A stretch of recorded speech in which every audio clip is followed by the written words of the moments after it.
Good afternoon. Welcome to our latest episode of Engagement Experts 101. This is the May episode of our live podcast series that drills into current people trends. My name is Stephen Huerta, and as usual, I'll be your host today.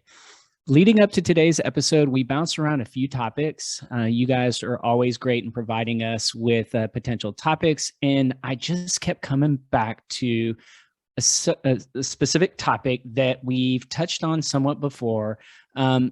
But seeing how getting back to the new normal has been a top priority for most organizations over the last couple of years. And believe it or not, we're almost halfway into 2022, which is mind-blowing for me.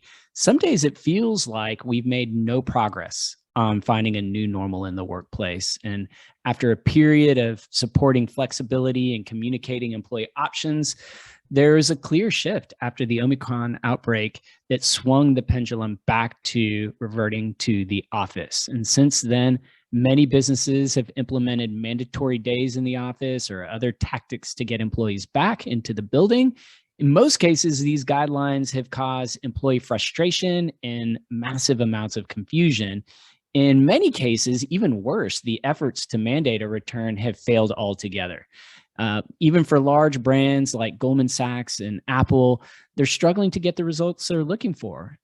For example, when Goldman implemented their return to office strategy or their mandate, only 50% of employees showed up. 1 out of 2 employees showed up. And Apple, similarly, they had 60% of their employees voice frustrations after implementing a 1-day mandate, which they later tried to increase to 3 days, only to get more employee angst. So still, reports suggest that even with these negative outcomes, that more and more companies are walking back or may walk back their commitment to hybrid work promises. But why? I can see why leaders and executives feel that moving back to a hybrid model or to a hybrid model is complicated. And if we're honest, no one knows exactly what the future will look like and how things will play out for those that choose hybrid. So here we are. Companies are doubling down on moving back to the office and trying to get back to the way things were. And we have massive amounts of tension and awkwardness with employees. We believe, and specifically myself, that companies that are leaning into change are going to be the ones that differentiate themselves in the war for talent. We've talked about that on this show before. So why are we seeing companies do the opposite? How can you drive leadership alignment to get to the right outcome for your employees and for your company? This is what we'll be digging into today. Before we jump into the conversation, I want to remind you all of a few housekeeping items. We'll kick off the session with a quick poll that'll allow you to provide some input and direction into our conversation. From there, we'll have a short 20-30 minute discussion with our amazing guests, who I can't wait to introduce. Then we'll tee up the AMA section, the Ask Me Anything section, where you'll be able to ask questions directly to today's speaker. As always, this conversation is for you, so please drop questions into Zoom at any point in time. With that said, Oksana, could you please launch our quick poll? As I mentioned earlier, please share your feedback. We'll come back to that later in the conversation. So I'm excited about today's guest, who is a thought leader in the topic and someone I've really gotten to know well over the last year. So thrilled to have you today. Welcome, Bart Kohnhorst. How are you doing today? I think we're still muted there, Stephen. Yeah, thanks that's for having okay. me here today. Like the topic said, we're still trying to get to the new normal, and Zoom mute is a challenge for me. Continues. So how are you doing? Yeah, doing great. I'm really glad to be here. I think this will be an interesting conversation, and I'm really looking forward to seeing what the results of the poll are as well. Awesome. Before we jump in, tell us a little bit about yourself. What's your story, and how did you get to what you're doing today? Yeah, just real quick, I've been an operating executive most of my life, worked in telecom and technology, and then also in smart buildings for a while, and then a couple of startups. Had some time with some major Fortune 500s. Was a general manager at Samsung, for example, and really kind of learned there on the job the importance of focusing on my teams and working with my people. And that's what led me to do what I do now, which is working in leadership development for organizations here in the Texas region. And I've always had my successes through my team members, and I think that continues. So I think today our topic is right on cue there for me. So you're you train and coach leaders every week as part of the great services you offer your clients. What has your perspective been on my intro?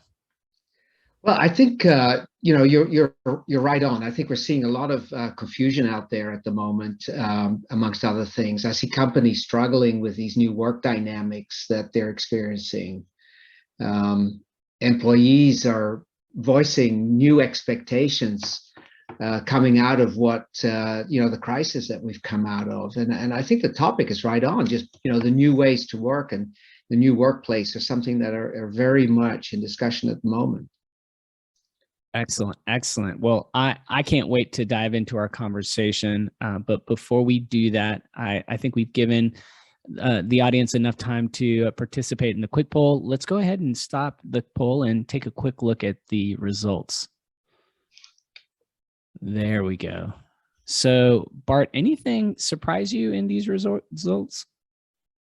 Our leadership team's done an effective job implementing the future of work strategy. Now the green, that points out something that I think we're seeing across the board. We're in flux. We're trying to figure this out. There's no finishing point there, and everybody almost everybody, not everybody. If you look at it, 6% agree that the work plans have changed in the last 6 months. Absolutely not a surprise.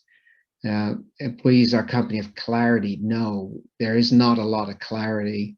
There is a work in progress, and there's a few that has some clarity. I'd be interested to hear a little bit about that. And are people expecting to lose employees? We're all working hard on that, retention, and also attracting new people, because there is definitely some very new dynamics going on there. These workplace dynamics have really changed by generational expectations. They were gathering steam even before the pandemic. In 92, in one study, this is kind of important. In one study, millennials said that 70% of employees felt that the flexible working made their jobs better, but only 20% of jobs offered it, right? So, and the crisis these last 2 years have changed those dynamics so significantly, and this return to the office is creating quite a lot of disruption. Yeah, I agree that these results aren't particularly surprising. The one that makes me that I find interesting is the last question is people 66% either neither disagree nor disagree, or they disagree with the statement that we expect to lose employees as a result of the changes. As we have worked with companies, I think there has been there's been a recognition of sorts that yes, some people may not like these decisions we're making, kind of a Netflix type of reaction, like this is our culture, this is how we're going to work, take it or leave it. So that's the only thing here that's a little surprising, but I think you're right that these results are really kind of highlighting the situation we're in, and this kind of limbo state that we're all still trying to work through. So I'm really looking forward to getting your thoughts and getting into the details of the conversation. Are you ready to jump in? Yep, let's do it. Okay, great. So my first question for you, Bart, why has the future of work been such a challenging issue for HR executives based on the work you're doing? Yeah, so it's really interesting. First of all, I want to congratulate the HR executives. I want to just emphasize that they've led the charge during this crisis.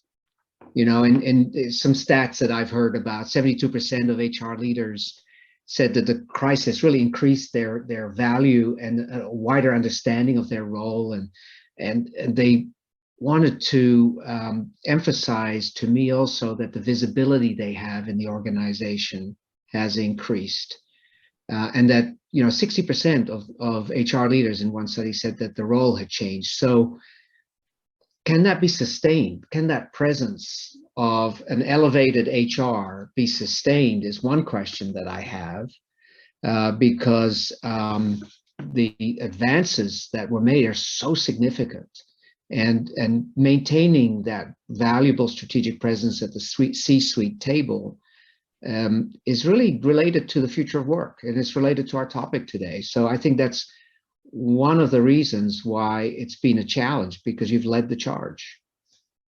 Yeah, I think that's an interesting point to make, that I agree with you. Like, the time for HR is now. Like, I've said that several times on the podcast that I'm a part of. And I think that is also, if you look at the number of people leader roles that companies are hiring for, it's at an all-time high. Demand for quality HR executives and HR leadership. But the notion that, along with this pendulum swing of moving back to office, that this additional visibility, or, the level at which, the work that HR leaders are doing, it's, the visibility that we've gotten over the last couple of years, that there could be a risk of that swinging back. I think that's something interesting to think about. So, moving on, why do you think that so many organizations are taking, with respect to the pendulum swinging back, why do you think they're taking a 180-degree turn on remote working? Yeah, I was a little surprised by that, honestly. I kind of alluded to it earlier. This disruption has unsettled employees and executives. If you think about it, there's this organization that Slack, Boston Consultant Group, Herman Miller, and amongst others, formed, called the Future Forum. And they found that 44% of executives working from home wanted to go back to the office, and 17% of employees. And why is that? They have different lives. It's most likely that the executives don't deal with the same work-life priorities and experience of the more junior people, for example. And there's also still a strong tendency by executives to look more granularly at the business and have this fear of losing control, of managing something that they can't control anymore. So we know that's a dynamic. But employees want that flexibility. They've benefited from it. They've seen it. And for both sides, familiarity breeds confidence, maybe, and that's why. Yeah, I agree, and I think this is a control issue, and it's like, we know we had a playbook that worked, and that playbook worked for decades. Well, it seemingly worked probably from the executive's point of view, but from the other generations and the employee perspective, I agree with your point earlier that this movement or shift has been coming, and the pandemic just exacerbated it. What the pandemic also did is it allowed us to see that companies can continue to operate well and operate profitably. Some may argue more profitably, with a remote working situation. And how have executives been able to rationalize changing, the stance, and I guess positioning that in a way where it doesn't feel like you're just, taking my cheese, as the old management book said, Yeah. I'm just curious, like, how, have you been privy to any of these conversations in terms of like how executives feel like they can make this change and authentically, look at their employees and say, hey, we told you one thing, but, just kidding, this is really the right thing for us? Yeah, okay, I'll bring it back to two areas there. One is that control and the dialogue between different employees, but the other is that we're talking about the new ways to work. And this dynamic was already happening before the pandemic, and there was already pushback before the pandemic. So, in some respects, I think the results that we look at right now is neither one nor the other. It's a mixed bag of results in terms of that return to work push. there is no right or wrong way in this evolving context that we're in. I agree. I agree with that. Yeah. I spoke with a media editor, and just he's a digital nomad. Actually, he's managing about 20 freelance content providers, and he has a small team of direct reports of 2, and he'd love to come to the office.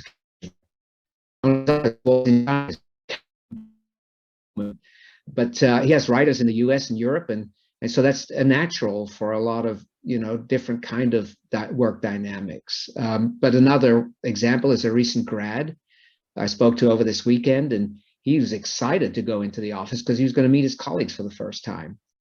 But from a CEO perspective, I really had a great conversation with a great CEO, and he said, took him a while, but he's starting to get it right. And this is so much more productive, such a better performance and accountability. He's seeing better peer-to-peer work.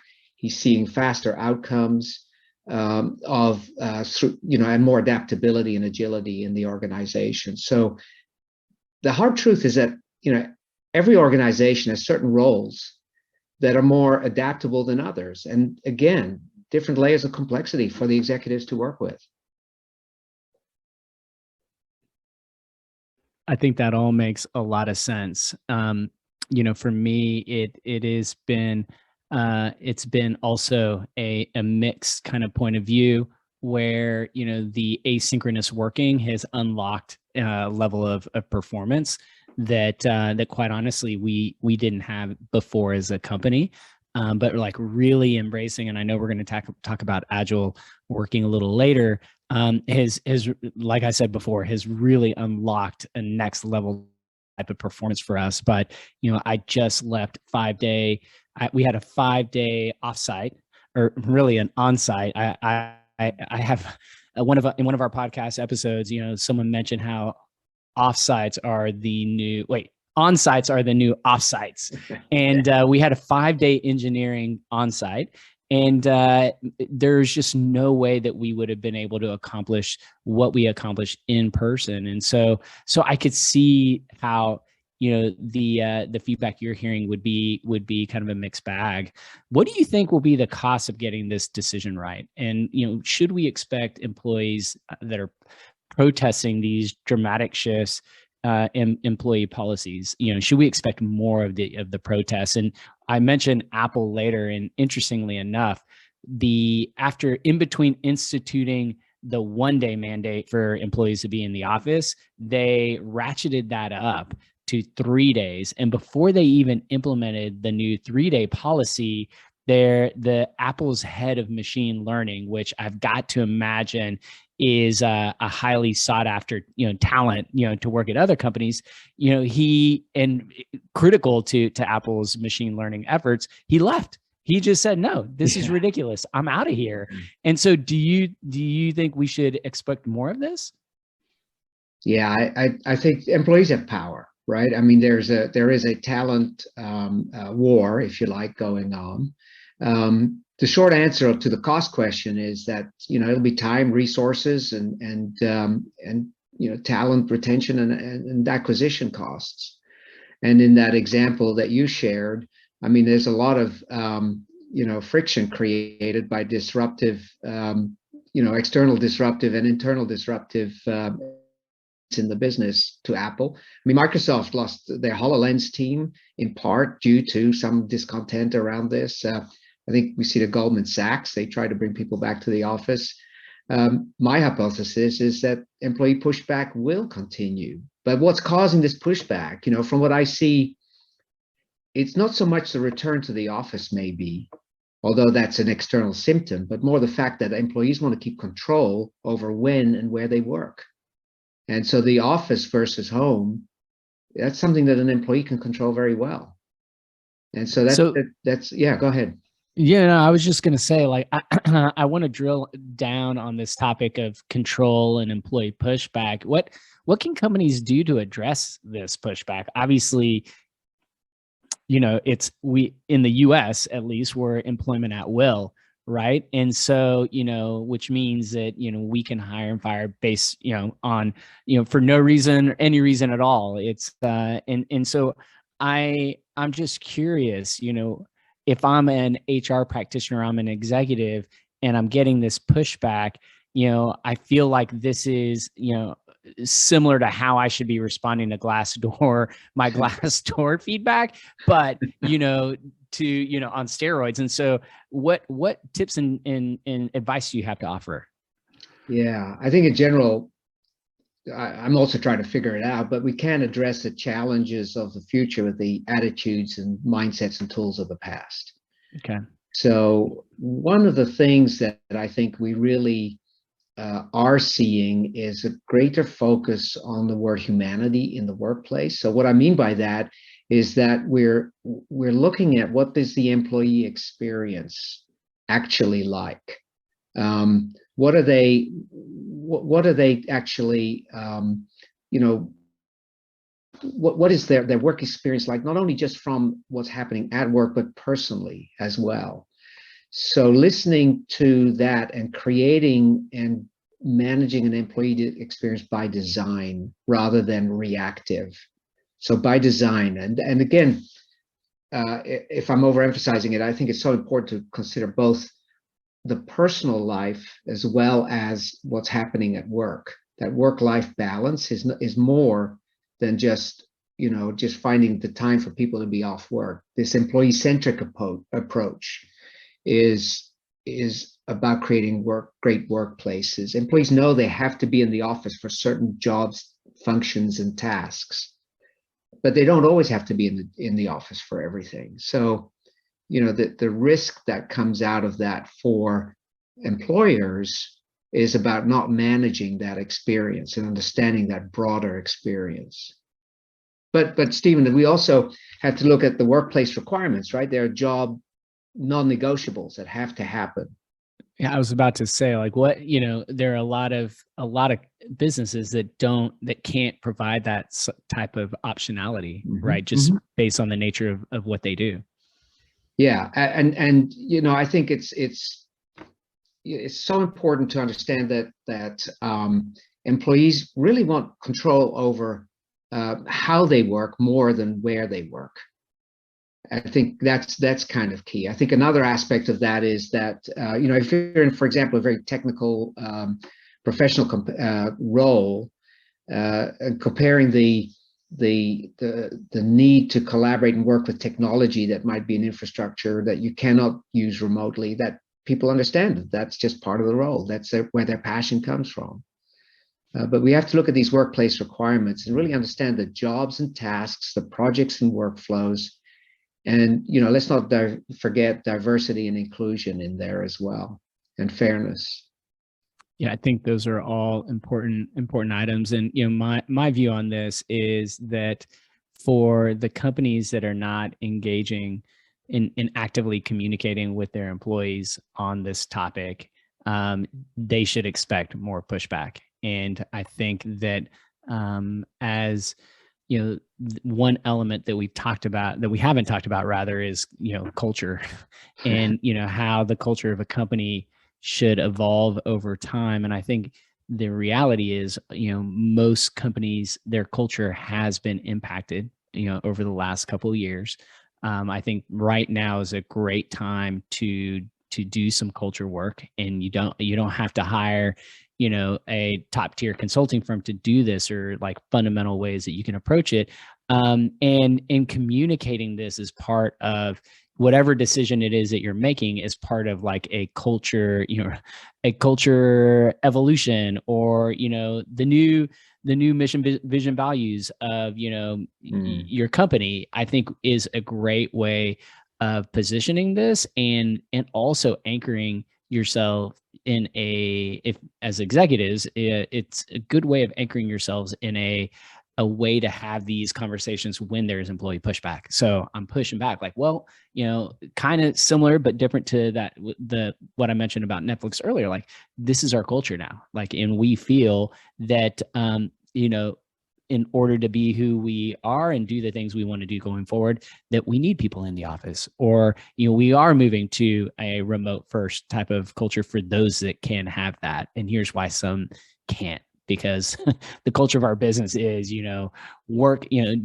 get the work done in the way that makes sense for us. And so I think, a bit of a ramble there, but I think looking at the culture and rooting, the whatever the future is in as part of your new culture or your evolved culture, it would be another way that you can manage employee pushback. So, just a quick comment on that, though. I was talking with a managing partner of a fairly large accounting firm this morning, and he was making exactly that point, right? As they're growing, as going through growth, he's saying that sometimes the culture is being used as a security blanket, sometimes it's being used as a what did he call it? A fear tool to really help avoid the fear. But what they wanted to do was, again, evolve that culture by design. And I think that's an important emphasis right there, is understand it. So they have to get the engagement data. They have to get to understand what the employee career development paths look like. How can we bring somebody in and develop them to a partner level? What are the social obstacles that we're experiencing? That word humanity, I just want to remind everybody how important that word humanity in the organization is. And that includes collaboration and communication. And so, one of the things that jumped out at me in the quick poll is that it's still a little unclear how the latest, I think the majority of companies have changed their plans, is what we saw. And it's still uncertain how well that change is being managed and executed. And so it feels as though, we're going to have continued uncertainty. And so, during this, continued period of change and uncertainty, like how can companies and leadership teams navigate the decisions that they need to make or continue to make in a way that keeps their people engaged and motivated? Yeah, I think that's definitely a two-way street, isn't it? Fundamental change is inevitable. And really having that sentiment data to guide that strategic decision making in the organization, thinking of things systemically and communicating to be able to get to specific workplace priorities through that is very important. But we're in a state of flux, and a lot of managers across organizations are individually trying to figure this out right now. Excuse me.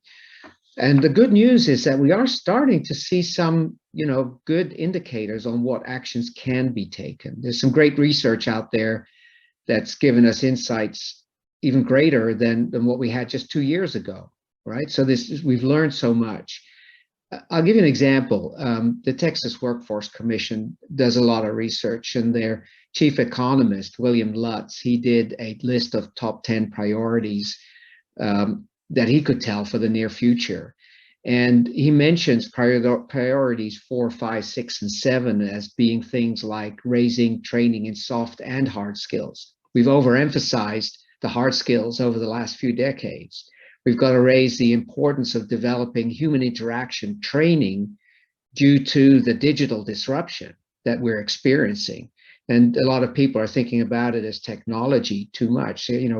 Having the ability to drive interactivity through excellence and agility that we spoke about earlier, especially in these new hybrid workplaces, because I don't think we're going to come back to all in the office, and it's going to be based on what works. So connecting organizations through that is very, very challenging, and it's a human factor again. So we're back to human factors, socio-emotional skills. Those are all drivers of employability too. Yeah, it's interesting just to react to a couple of things that you just mentioned. So we, in our sister podcast, The Modern People Leader, we just had an interview with a chief people officer, and Mindy, and we talked about how, companies that are moving, to a more in-office work model or a part in-office work model, that there is a reintegration of sorts back into the workplace. And I don't have any hard data other than the conversations that I've been having, but their employee relations issues are on the rise as people get back into the office, or and they're connecting socially, maybe having, introducing alcohol into these situations. And, there are people that haven't, most of us have not been in the office in a very long time, or, to those early in our careers, they may not even know what it was like to be in the office and what's appropriate and what's not appropriate. And, there's been some bumps in the road from that perspective. And, I can't underscore enough this notion that these human skills, i.e. what we've always called soft skills, are growing in importance. And, the speed at which technical skills seem to become obsolete or no longer relevant is picking up. And, the ability to kind of connect with these human skills is growing in importance. And so I agree with you completely there. So what, in your mind, are the key actions that HR leaders can take to drive alignment on the future of work for those that are still, in the struggle? I have some ideas, but I think first, let me just reemphasize. I think this is an incredible opportunity for HR leaders, because when we're dealing with these kinds of issues, these interpersonal issues, where else in the organization is the skill set, the competence, the focus, the drive to marshal this very, very important area and to maintain that place in the C-suite. So during, the last 2 years, we've learned that people are more adaptable. They can that they can pivot and change faster than we expected. We've all seen changes that we thought might take a decade occur in a year or two. So we're working in new ways, right? Work has already changed, and an HR leader can really help cement that direction, from a strategic perspective. So we're getting so many more insights and value from this, right? I'm hearing it all the time in the programs and training classes that I do. If I have 20, 30 people from diverse organizations in one training class, and they're starting to see different ways of operating, and they're starting to compare notes, they're starting to realize what's fundamental to them as opposed to what's fundamental to another organization, then the individuals are starting to contextualize that. So it really starts, I think, driving the kind of awareness that we're getting, that we need to have in these organizations.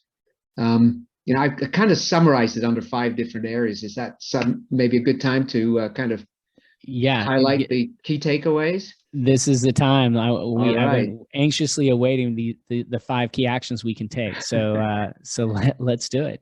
Okay, first one is give employees more flexibility and control than top leadership is comfortable with. You got to get out of your comfort zone. So, again, reminder, employees want to control when they work and how they work.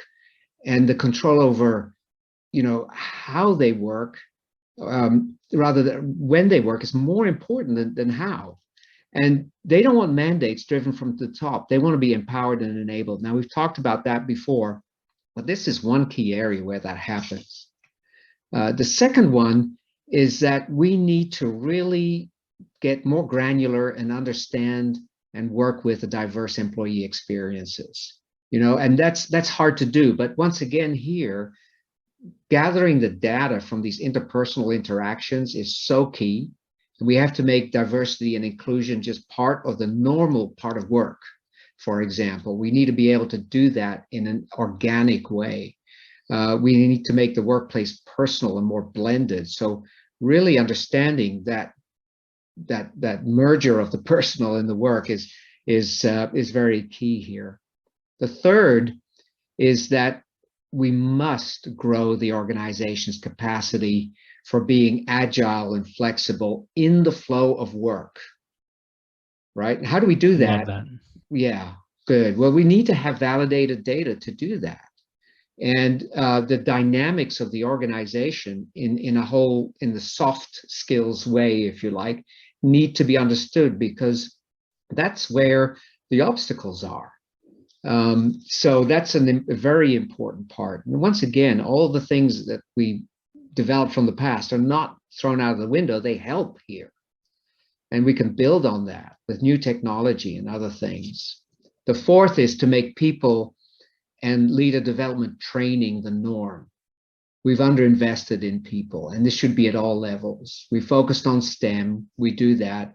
But if you think about it, one example that I heard from an AI company is that the top sought after skills that they had in their engineers were creative problem solving, decision making, and communication. Interesting. Not technical at all. Not technical at all, right? That's where they saw the opportunity in their people. And Gartner sort of looks at this and they see a set of activities in leadership that prepares current and future leaders to perform effectively in their roles. That's what they say. But it's really part of the dynamic. Leadership is at every level of the organization.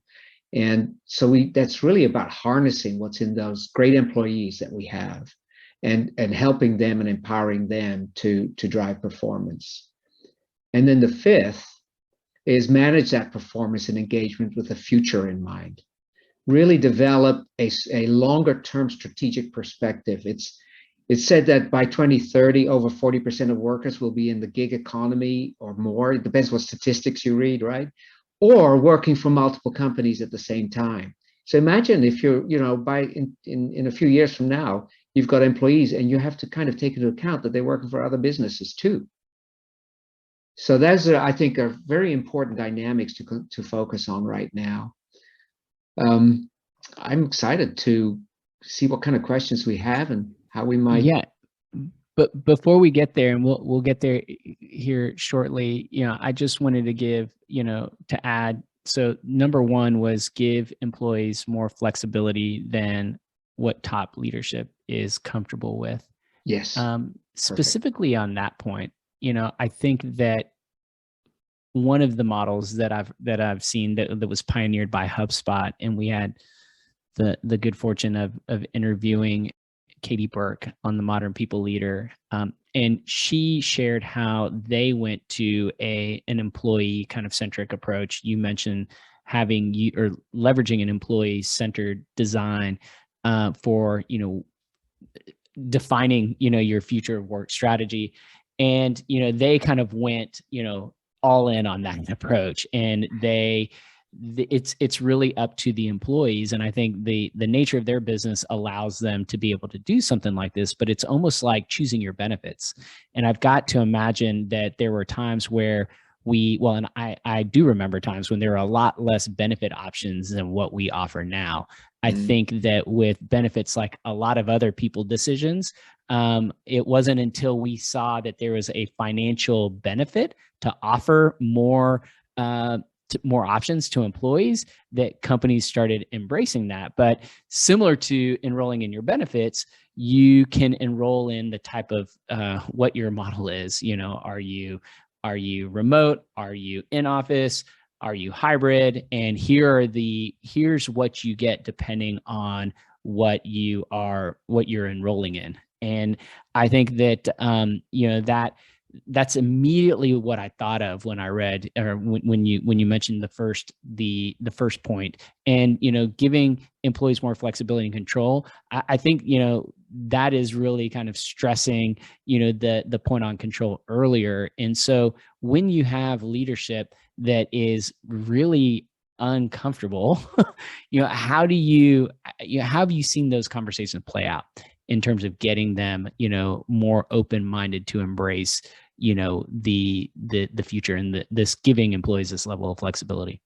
Yeah, it's hard. I mean, a lot of leaders, I've heard one say, and we all heard stories like this, where he said, he liked to come to the office because the hum of the work gave him an understanding that he had, a business that was functioning well. He wanted to kind of get that feel for things, and losing that is really hard. You mentioned the word enrollment, so that's one of the ways that we're trying to manage this right now, is giving options and then giving employees choice. But that's not really understanding the employee experience. I think we need better data, and we're still getting there. I don't know if anybody's got it right yet, but we need to get better data in the flow of work on what is going on. So that's my initial reaction. And in moving on, number two, I had just some kind of general reactions as I heard you describing. I believe number two was along the lines of, building diverse employee experiences into the work, or factoring the diversity and diverse employee experiences as kind of a primary lens in understanding work. And I have had, I've recorded dozens of podcasts, and I've begun to understand the importance of belonging and psychological safety, and especially in the early parts of the employee journey. And so if we think about the employee life cycle, typically you have pre-hire activities, post-hire kind of day one, usually starts with onboarding. And so with that onboarding experience, I've heard a lot how the leading edge companies are really working to establish that this is a place where you belong, people of all diverse backgrounds and experiences, and reassuring employees that this is also an organization that is going to offer you a safe place to come to every day and to thrive and to operate in the ways you want to operate. Are you seeing, to drill down into this one a little bit deeper, are you seeing the same things, or and is this really what you're referring to, or were you thinking of this a little differently? No, I agree. I think employees' sense of belonging, their sense of productivity, they have a sense of direction where they're going, and that they really have a sense of happiness. I think the word happiness is coming into it more. But I'm really glad you mentioned that and asked that question, because there is, I think, the one of the biggest tools in an organization, if you like, and it's the way of speaking, is that there is a manager, and those managers have an enormous influence on people, and those managers need tools and resources to be able to understand what they are experiencing. And as we merge the personal and the private more in our the personal and the work more in our workplaces, those managers are the ones that are now really handling that. And we know that employees stay because of managers and leave because of managers. A bad manager makes everything worse for an employee. I think, so I think that's I still believe in the old school saying that people don't leave jobs, they leave managers. Yeah. I wholeheartedly I think that applies even in today's working environment. More so, almost, right? Yeah.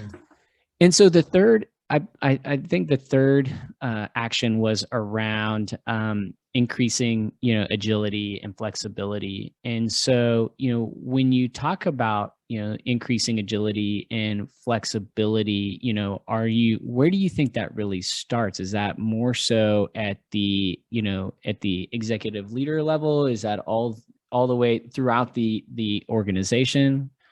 In my experiences, like, it is easier for the worker bees to operate in a real agile and flexible situation. And as structure and hierarchies, are being imposed, more and more the higher you get in the organization. So I'm just curious to I guess understand a little more on how what the leading companies are doing from an agility perspective.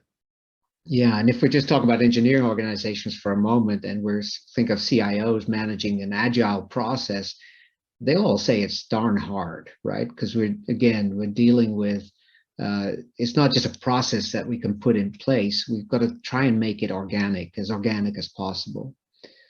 And so, to me, these real-time events that are happening, if we can find data that gives us an insight to what's going on in real time, so that we're able to look at external competitive threats, internalize the diversity, equity, and inclusion, and make sound business decisions on those interpersonal interactions, and the data that we're getting from the sentiment and engagement of the employees. And I'm not just saying that because of Workify. I think that's you're at the forefront of what's in very, very important dynamic right now.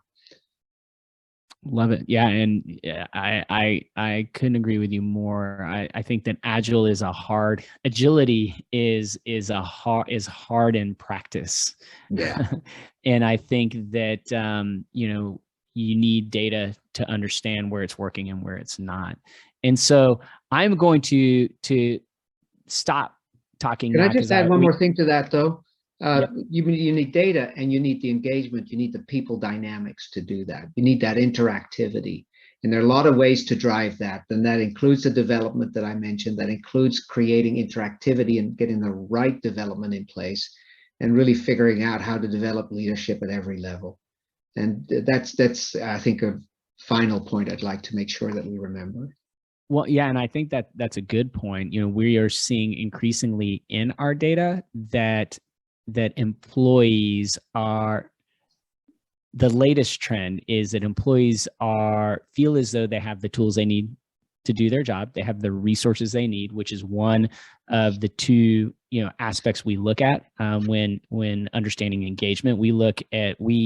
All of our work is based on the job demand resources model. So it's a dual process model that looks at, do employees have the resources they need? Because if they don't, they won't be engaged. And assuming they do, what demands are being placed on employees? And if those demands are misaligned with what is practical, that will lead to disengagement as well. And so what we're hearing in our engagement data is that employees feel that they have the resources they need and they have the ability to develop skills at the companies they work for. However, they still don't understand how they're being developed and positioned for the next job at their company. And we've dug into that a lot, in the context of the Great Resignation. Why are people that were never leaving before now starting to leave? Because there's been a disconnect in how we worked. Some of the ways that employees would have gotten that clarity would have been in-person meetings, all the traditional ways of doing things. Now we haven't had the ability to do that. And so we're seeing this great need for focusing on people in leader development. And so I think thank you for coming back to that, because I agree with you. That is really, really important, especially if you're looking right now to drive engagement with your people, which I think most companies are right now. Because we're seeing engagement. I think Gallup, for the first time in their history, reported that there's been a drop in overall engagement in the U.S. over the last year. So I did make the promise, though, that we would focus on all of the on our AMA section. And so we have a great question that I want to start off with, and this is attributed. So Nancy has asked, we are going to maintain, or has stated, we're going to maintain our flexible work environment, but we are looking to make offices commute worthy. I'd be interested to hear what ideas you have or have heard to create the commute worthy office. This is a great question. The commute worthy office. Now, I'm thinking again of that personal and workplace overlap that we're getting now. So if I have childcare issues, and does that make the office commute worthy? If there is a childcare at the office, for example, is that the kind of thing that you're thinking of there, Stephen, or is that? I think the question is just in a general sense. So commute worthy could mean I have childcare options. I think that's an important thing, and it also goes back to the comments you made earlier around the executive needs and for returning to the office are a little different than maybe lower levels of the organization, where lower levels of the organization, something like childcare may be a major problem. That may not be the case for executives who have more resources at their disposal. And so I think the question was just asked in a general sense. I would say that look at that comment about really read the employee's experience, and that includes home experience experience as well as work experience. And would that make, in that context, does the workplace look commute worthy to those people? It probably will to some, but not all of them. So I think it does take a granular approach. We can't think of the overall workforce anymore. Yeah. Yeah, and so I have some insights to share just from the clients we work with and some of the conversations I'm having with HR executives. So I think the important thing here is intentionality. There has to be an intention when I come into work. If I'm going to commit 2 hours of my life, to commute to work, get to the office, commute home, and add that stress and all the planning and all, cutting from my productivity time, then, there's no better way to destroy your employer brand than to have your employees go into work and there is no clear intention for there being social interactions, for there even to be other people at the office, right, in my department. So I show up, no one else is here. You mandated that I need to come into the office. Now I'm here, and literally no one on my team is here. And the other groups that I need to work with, maybe they're here, maybe they're not. We've got this hoteling situation, so I'm not sure where other people are sitting. And so this notion of being really intentional about you come into the office for these specific reasons, I think is a great way of establishing the commute worthiness. And so I think, a lot of companies are looking at, okay, what are the points in our work where, we need to, where innovation happens. So, are these group cross departmental team meetings that we're coming into the office for? Are these, and, I see someone mention, social events and ice cream trucks. And that's another great reason, to come in the office. If I know, like, okay, well, and I might not position it as free food, and people do love free food. I'm not challenging that, Heather, but, we may want to position this as like, some creative, like, social time at the company, like whatever, you could probably put better branding on that. I'm an HR practitioner, not a marketer, for a reason. But I think that, so long as there are clear definitions for these are the reasons we're going to ask you to come into the office, and that's why we are establishing this expectation, I think that goes a long way in deeming, the time in office as commute worthy. So that's a great question. I have an anonymous question here. My company is both in office and, and my company requires, due to the nature of our jobs, that employees, are in office and there's no flexibility around that.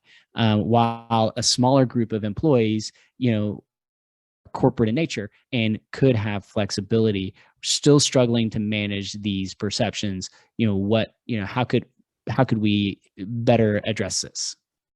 And I think that is something that a lot of companies, that the reality is a lot of companies are struggling with this. Yeah. And I think, so it gets a little bit back to what we were talking about before, the table or the whatever benefit you put into the office might appeal to the young grad, but the mom or the dad who have to come home and cook dinner need to be able to go shopping. So, you've got those, that's, if they have to be at work, maybe providing some way to provide that need. And that's what I mean by when I say really understand the experience of the employee, right? There's a difference between each individual employee, but there certainly are critical mass differences. So bring in, a car wash. That is already fairly standard, but the shopping idea is an example of really understanding how to help them to, create how they work. Yeah, I've also heard like wellness, coupling a wellness activity with, or making certain wellness resources available on site is another, like, that's a win-win-win, right? you're promoting, something that's very, very important to employees. You are also making sure that people, to the extent you can, are actually using the benefits that you're paying for. And it is a to me commute worthy reason to go into the office, kind of like, the free food, but maybe something that has a little more meaning and purpose to employees. And so that's another thing that I've heard. And, that could be a reason why a corporate people or, a remote or field worker, could come to a physical location. So that's another thing I've heard, but great question. Well, Bart, we're getting close to the end of time here, and I just want to make sure that, if there's, I always ask this question of our guests, if there's one thing that the listeners should walk away from this session, or one action they should take, what should that be? Well, that's a good one. I think that from a I promise I would throw you a couple of curveballs. So yeah, this is one of those. Well, because we're dealing with this topic that requires so many touches, and we're kind of still in flux, as we saw from the poll. Yep. But I think probably the key thing I would walk away with is listen to your employees and define and categorize what they're telling you, because they'll have answers for you about, how to keep them, how to develop them, and how to grow their productivity in the workplace. And the difficult situation that we're in about making decisions about whether to bring people to work or not is actually a little bit of a smokescreen. I'd say listen to your employees and hear what they have to say, and then work with the information.